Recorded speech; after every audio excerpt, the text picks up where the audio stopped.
मरूंगा नहीं। आप क्यों आए हो? बोले तुझे मारने आया। हिरण्यकश्यप बोला मैं नहीं मरता। क्यों?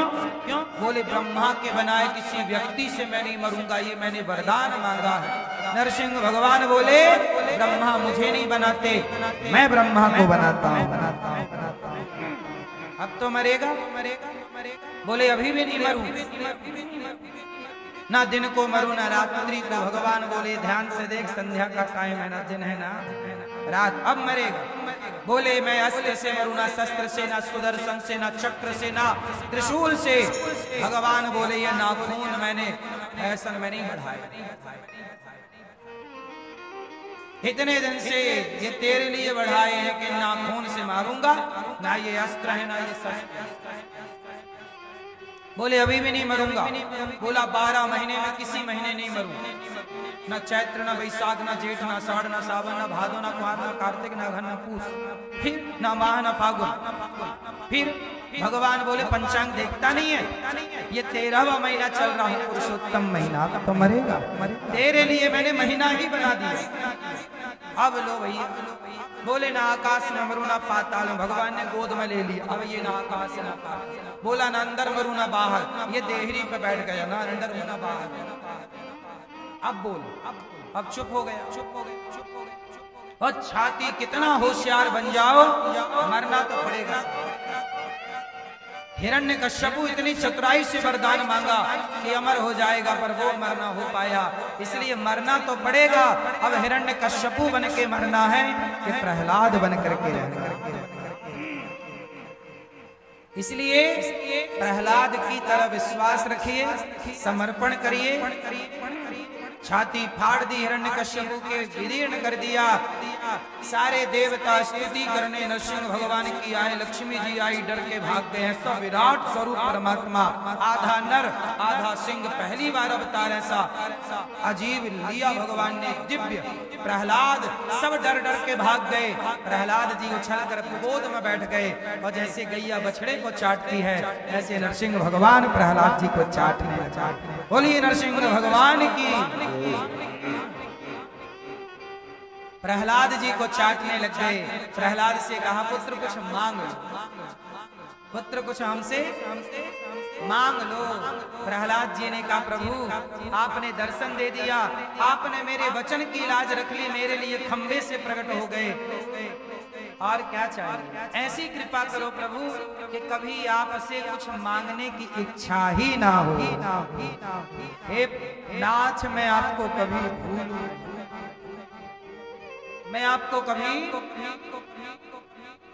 भक्त यही तो चाहता है कि मैं अपने आराध्य को कभी ना भूलूं। और क्या चाहिए यार, दौलत दौलत तो सब भाग्य का खेल है, जाएगी कहाँ? कितना पैसा चाहिए आपको बताओ? शरण में जाओ तो सही, मेहनत करो, काम करो, पैसा इतना आ जाएगा कि आपकी सोच से कहीं गुना जाएगा। भगवान से क्या धन दौलत मांगते रहते हैं? भगवान से तो भगवान का निष्काम प्रेम मांगिए, भगवान से भगवान को मांगिए। प्रहलाद से कहा कि कुछ मांग ले बेटा, कुछ मांग ले। प्रहलाद जी ने कहा कुछ नहीं चाहिए। चाहते तो प्रहलाद क्या ना मांग लेते और भगवान क्या ना दे देते, पर भगवान से बड़ी संपत्ति है क्या? भगवान को पाने के बाद भी कुछ पाना बाकी है क्या? बताओ, क्या ईश्वर को पाने के बाद कुछ पाना शेष है? उत्तर दो। इसलिए क्यों पैसे मेहनत करो, आ जाएंगे, ईमानदारी से चलो, लेकिन प्रेम भगवान के चरणों में समर्पित। धन्य है प्रहलाद जी। बोलिए प्रहलाद जी महाराज की।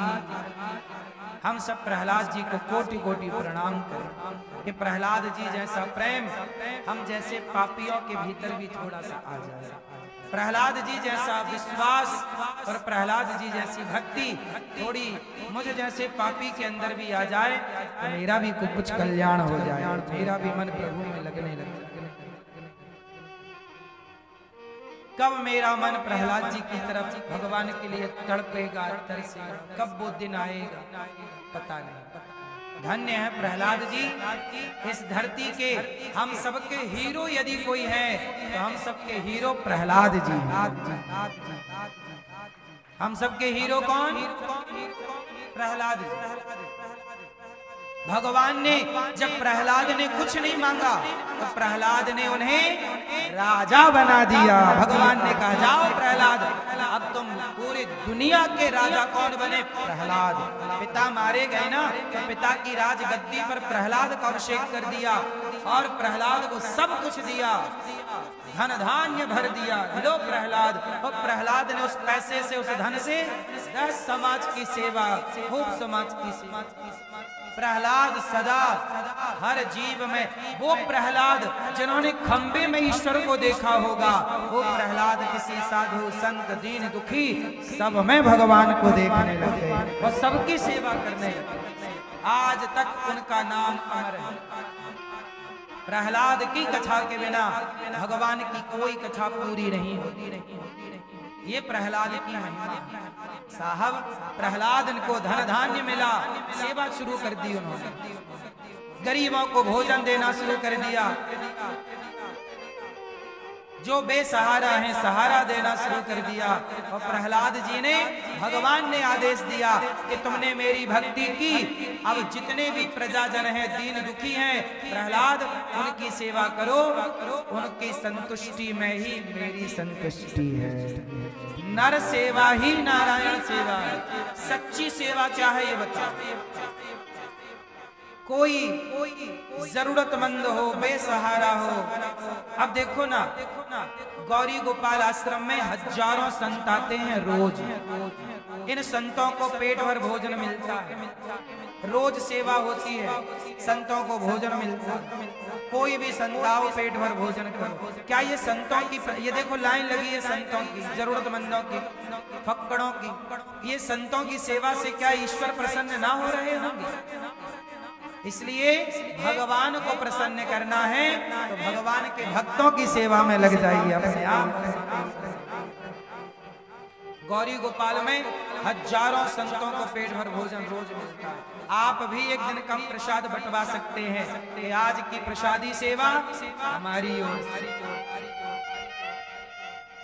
आज की प्रसादी सेवा हमारी ओर से। अन्नदान सबसे बड़ा दान है। अभी कल पूज्य बागेश्वर धाम सरकार यहाँ आए, कल रात्रि को लगभग 10 बजे, और यहाँ की सेवाओं को देखा। अभी उनकी नवंबर में एक दिल्ली से यात्रा वृंदावन आने वाली है। तो मैंने उनसे पूछा कि यात्रा में जो भक्त सम्मिलित होंगे उनके भोजन की कोई व्यवस्था हुई?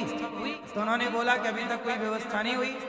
तो मैंने कहा कि चिंता मत करिए, इस सनातन की यात्रा में जितने सनातनी भक्त सम्मिलित होंगे उन सबको भोजन कराने की जिम्मेदारी गौरी गोपाल भगवान की है।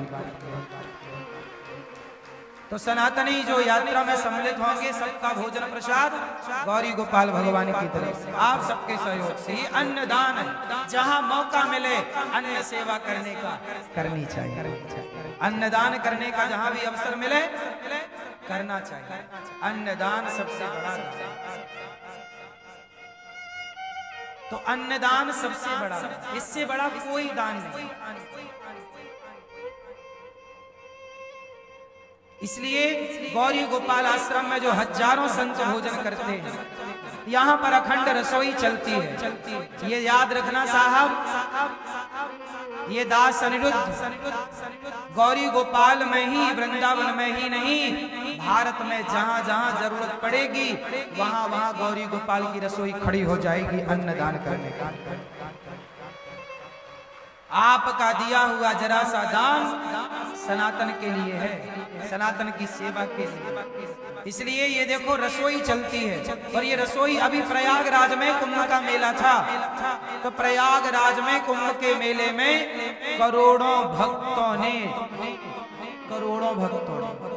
वहां अखंड 1 महीने तक पूरा गौरी गोपाल की रसोई चलती रही। पर प्रयागराज जी में कुंभ के पावन पर्व में लाखों भक्त पर डे भोजन करते हैं।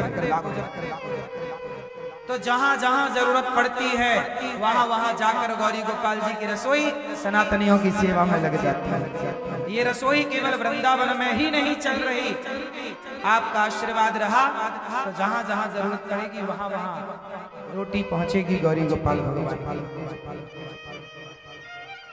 तो आप लोग भी, मेरी प्रार्थना है कि जो यहाँ रसोई चलती है गौरी गोपाल जी की, वो रसोई दिव्य रसोई है, अन्नपूर्णा माँ की कृपा है। आपका ये बेटा आपकी सेवा में राष्ट्र की अन्नदान करना। अब वृंदावन में हजारों भक्त आते हैं और हजारों भक्तों को रोज यहाँ भोजन मिलता है निःशुल्क। आप में से कितने लोगों ने प्रसादी पाई गौरी गोपाल जी की रसोई में? पाई? नहीं पाई तो पाना, अभी भी प्रसादी चल रही है। 24 घंटे भोजन चलता है, 24 आवर। 30,000 लोग पर डे भोजन करते हैं। आप लोगों से बस मेरी इतनी सी प्रार्थना है कि आप अभी गौरी गोपाल रसोई से जुड़ना